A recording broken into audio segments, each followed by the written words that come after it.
એક મહત્વના સમાચાર મળી રહ્યા છે તેના ઉપર નજર કરીએ તો હાલમાં મળતા સમાચાર પ્રમાણે ભાજપમાં જૂથવાદ હોવાના વધારે એક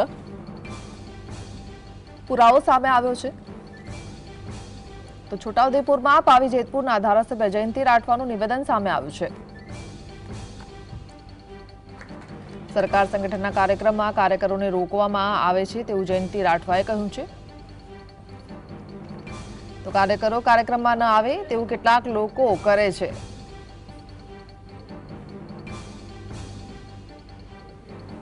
તો જે આ કામ કરે છે તે બંધ કરી દે તેવું પણ જયંતિ રાઠવાએ કહ્યું છે।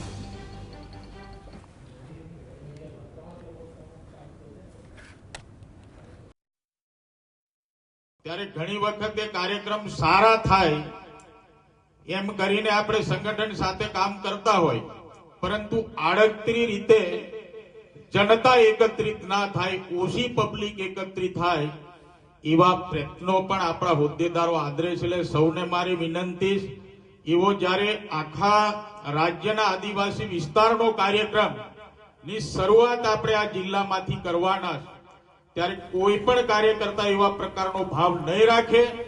ભારતીય જનતા પાર્ટીને મજબૂત બનાવવા માટે સંવાદદાતા રફીક જોડાય છે। રફીક, જયંતિ રાઠવાનું જે નિવેદન સામે આવ્યું છે, શું જાણકારી?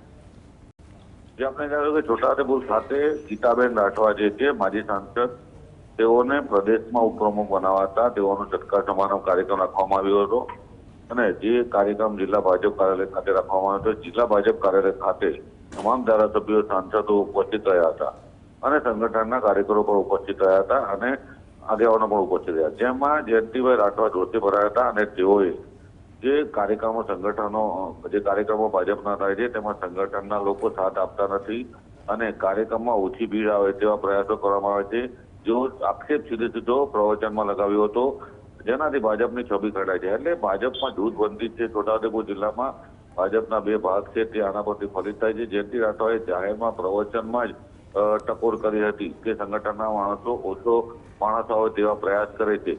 હાલ તો છોટાઉદેપુર જિલ્લામાં ભાજપની પકડ ધીમે ધીમે ઢીલી થઈ રહી છે। ચેતર વસાવાની એન્ટ્રી થતા ભાજપમાં જૂથવાદ કર્યો છે।